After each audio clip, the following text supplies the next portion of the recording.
તો હલો મારા વાલા ખેડૂત મિત્રો, સ્વાગત છે ફરીવાર મારી યુટ્યુબ ચેનલ હાલરના ધબકારાની અંદર. ખેડૂત ભાઈઓ, આજે આપણે ખાસ એ ચર્ચા કરવાના છીએ કે જીરાની અંદર જે માવઠું આવવાનું છે તેના કારણે ખેડૂતોએ એડવાન્સમાં કયા કયા પગલાં લેવા જોઈએ, અને માવઠું કદાચ ન થાય તો સારું, પણ કદાચ થાય તો ત્યારબાદ ખેડૂતોએ કયા પગલાં લેવા જોઈએ જીરાની અંદર. ખેડૂત ભાઈઓ, જીરા એક જે પાક એવો છે, એક સેન્સિટિવ પાક છે અને વાતાવરણ ઉપર ખાસ આધાર રહેલો જે છે. અને આ વર્ષે જીરાને હવામાન જે છે તે બરાબર માફક નથી, જેના કારણે જીરાની અંદર પીરિયાનો એટેક છે, આપણે કાળી ચરમીનો જોરદાર એટેક છે અને લીલા સુકારાનો પણ એટેક છે. એટલે કે આ વર્ષ જ આખું આમ જોઈએ ને તો અલગ છે, જેને કારણે જીરાની અંદર બિલકુલ માફક આવ્યું નથી હવામાન. આમ જોઈએ ને તો જીરામાં એકમાં નહીં, એરંડા છે, રાયડો છે, આવા ઘણા બધા પાકની અંદર હવામાન ખરેખર બરાબર માફક આવેલું નથી. આ વર્ષનું જે હવામાન જે છે તે વિચિત્ર છે, અલગ પ્રકારનું છે. ખેડૂત ભાઈઓ, બીજી વાત કરતા પહેલા ખાસ મેન મુદ્દાની વાત કરીએ તો ખેડૂત ભાઈ, આપણી ચેનલ અંદર તમે નવા હજી સુધી આપણી ચેનલ સબસ્ક્રાઇબ ન કરી તો ખાસ આપણી ચેનલ સબસ્ક્રાઇબ કરી નાખજો. ખેડૂત ભાઈ, હું પણ તમારી જેમ એક ખેડૂતનો દીકરો છું, પણ મેં પણ આ વર્ષે 19 થી 20 વીઘાનું જીરાનું વાવેતર કરેલું છે. તો ખેડૂત ભાઈઓ, દરેક યુટ્યુબર જે છે તે હંમેશા ઘરેથી વિડીયો ઉતારતા અથવા તો ફિલ્ડમાં જઈ અને એકાદી વખત વિડીયો ઉતારતા હોય છે, પણ અમે મિત્રો કાયમી માટે ફિલ્ડની અંદર રાઉન્ડ મારતા હોઈએ છીએ અને મારું ખુદનું પણ આટલું જીરું વાવેલું છે, એટલે મને પૂરેપૂરો અનુભવ છે કે જીરાની અંદર કેવી રીતના બચવું. તો ખેડૂત ભાઈઓ, ખાસ ચેનલની અંદર નવા હજી સુધી જો આપણી ચેનલ સબસ્ક્રાઇબ ન કરી ખાસ સબસ્ક્રાઇબ કરી નાખજો.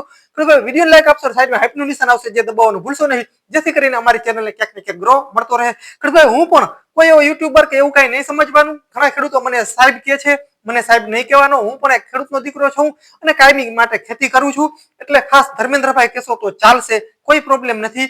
એટલે ખાસ મહેરબાની કરી અને મને કોઈ સાહેબ કહેશો નહીં. ખેડૂત ભાઈ, આપણે મેન મુદ્દાની ચર્ચા કરીએ કે જીરાની અંદર અત્યારે જે માવઠાની આગાહીને લીધે ખેડૂતોએ જે પાણી આપવાનું એકદમ ટાળવું જોઈએ. ભલે તમારું જીરું 50 દિવસની આસપાસ થઈ ગયું હોય કે 45-50 દિવસનું કે 55 દિવસનું થઈ ગયું હોય, છેલ્લું પાણી તમે અત્યારે આપતા નહીં. પેલી વસ્તુ તો એ ખાસ મુદ્દાની વાત એ તમારે ધ્યાનમાં રાખવાની છે કે અત્યારે બિલકુલ પાણી આપશો નહીં. કેમ કે આગળના સમયમાં જેમ ગયું માવઠું થયું એમ જો માવઠું થાય તો તમારો જે જીરાનો જે પાક જે છે તે બિલકુલ બગડી શકે છે. તો પેલું પગલું તમારે એ અત્યારે ખાસ એ ધ્યાનમાં રાખવાનું છે. દવા કરતા બેસ્ટ પગલું આ છે કે તમે અત્યારે પાણી આપશો નહીં, બિલકુલ જીરાને અત્યારે પાણી આપશો નહીં. જો પાણી આપશો અને વરસાદ આવશે તો કાળી ચરમી ભયંકર ફેલાઈ જશે અને તમારો પાક જે છે તે હાથમાંથી જઈ શકે છે. ભલે તમારું જીરું 50 દિવસનું થયું હોય, જો તમારી જમીન જાડી ન હોય અને આછડી હોય તો તમે 60 દિવસે પણ જીરાને પાણી આપી શકો છો.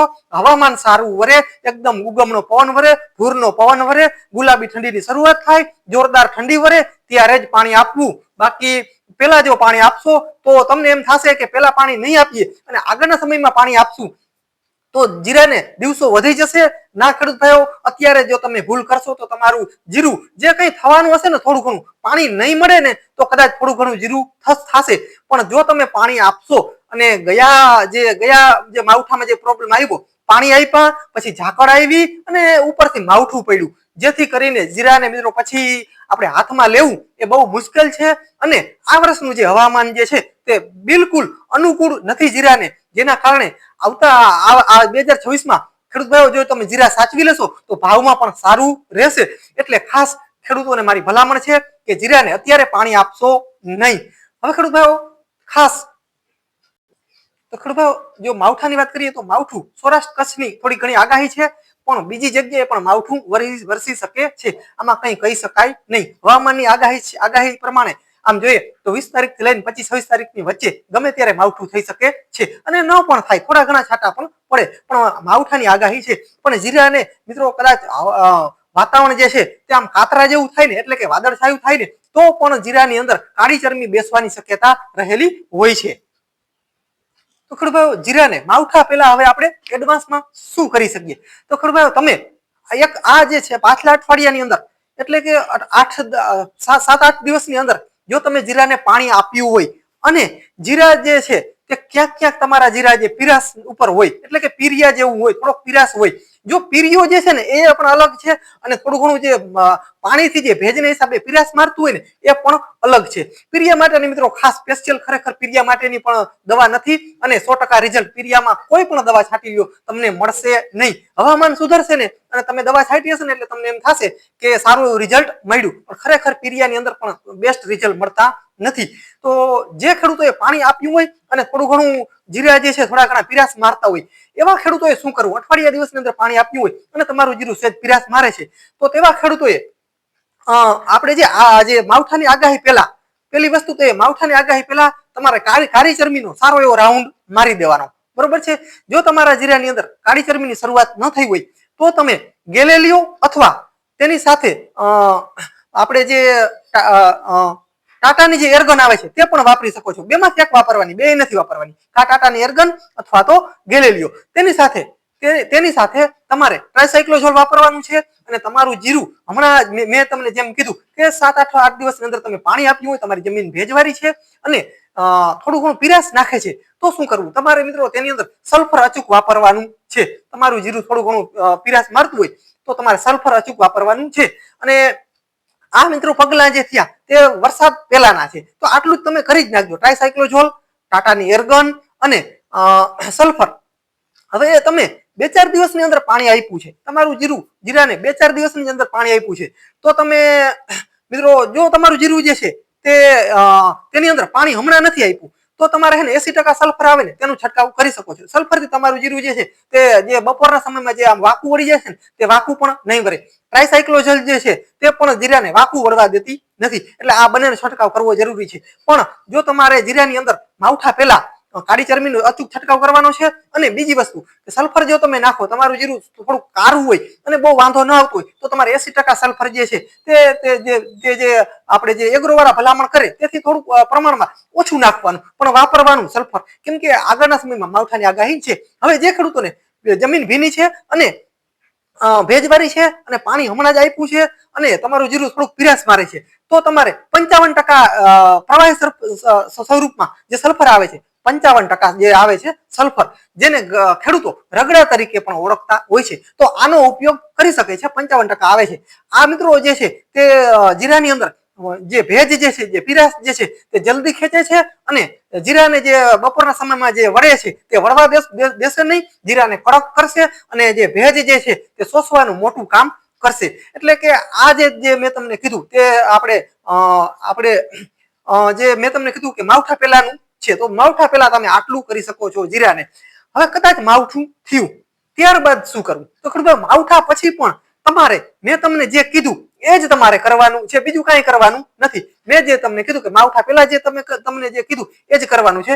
પણ માવઠા પછી જો માવઠું સારું એવું હોય તો તમારે માવઠા પછી રગડો સલ્ફર વધારે ભાગે વાપરવું જોઈએ. જો વધારે જમીન તમારી ભીની થઈ હોય, માવઠું વધારે પડ્યું હોય તો રગડો સલ્ફર વાપરવાનું, ટ્રાયસાઇક્લોઝોલ વાપરવાનું અને ટાટાની એર્ગન વાપરવાની.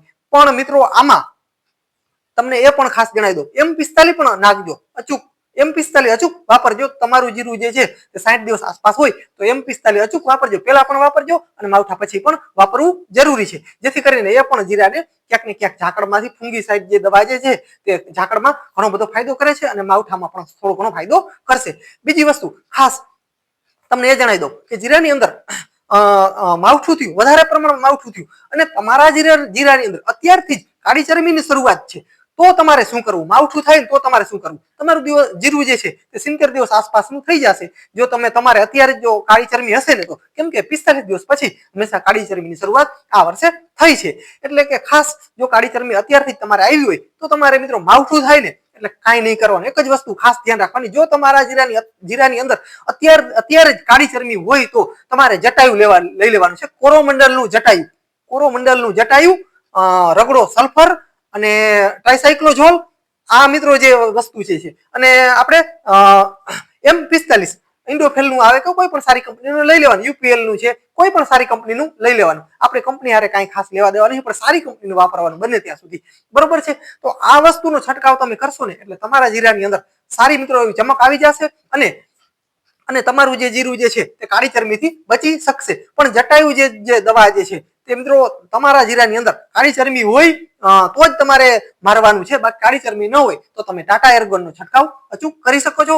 તો ખેડૂત તમને વિડીયોની અંદર પૂરી માહિતી મળી ગઈ હશે, પણ જો ખાસ ખેડૂત ભાઈઓ હજુ પણ તમને કોઈ પ્રશ્ન હોય તો કોમેન્ટ બોક્સની અંદર પ્રશ્ન તમારો મિત્રો તમે કરી શકો છો.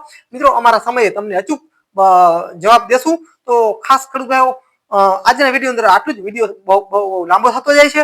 ખેડૂત ભાઈઓ ચેનલ અંદર નવા આવો અને સબસ્ક્રાઇબ ન કરો તો ખાસ સબસ્ક્રાઇબ કરી નાખજો. અને ખેડૂત ભાઈઓ વિડીયો ખાસ આપણા સગાવાલાને જીરું આવેલા જ છે તો તેને ખાસ મિત્રો આપણો વિડીયો શેર કરી દેજો, જેથી કરીને મારા વાલા ખેડૂત ભાઈને તેને પણ 2 પૈસાનો ફાયદો થાય, તેના પણ જીરું ક્યાંક ને ક્યાંક બચી શકે. તમારા એક શેરથી તેના પણ જીરું બચી શકે છે. મિત્રો આટલી ડીપમાં માહિતી કોઈ પણ યુટ્યુબર તમને નહીં આપે. તમે યુટ્યુબમાં અંદર સર્ચ મારી લેજો, આટલી માહિતી તમને માવઠા વિશે કોઈ નહીં આપી શકે. તો ખરેખર કોઈને ટાઈમ પણ નથી આટલો બધો, અને જો આપે માહિતી તો આટલી બધી ડીપમાં જઈ અને કોઈ તમને માહિતી નહીં આપે. તો ખાસ આપણા સગાવાલા સંબંધી હોય તેને પણ વિડીયો શેર કરી દેજો, જેથી કરીને તેને પણ જીરાની અંદર ક્યાંક ને ક્યાંક ફાયદો થાય.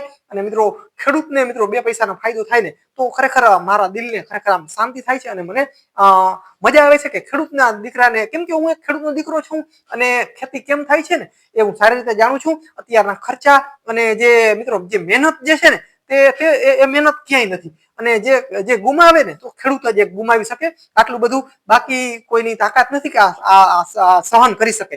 એટલે ખાસ એક ખેડૂતનો દીકરો હું પણ છું, અને મિત્રો જન્મથી જ ખેતી સાથે મિત્રો હું જોડાયેલો છું. તો ખાસ મિત્રો ચેનલ અંદર નવા વર્ષ સુધી સબસ્ક્રાઇબ ન કરો તો ખાસ સબસ્ક્રાઇબ કરી નાખજો. ખેડૂત ભાઈઓ જીરાની અંદર ટોટલ માહિતી અવનવી હર હંમેશા અમારા ચેનલની અંદર આવતી રહેશે.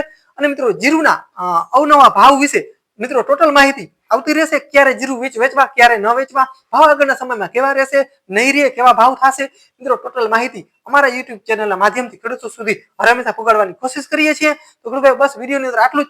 જય સિદ્ધનાથ મહાદેવ હર. મિત્રો મળીએ આગલા વિડીયોમાં, ત્યાં સુધી રજા આપશો.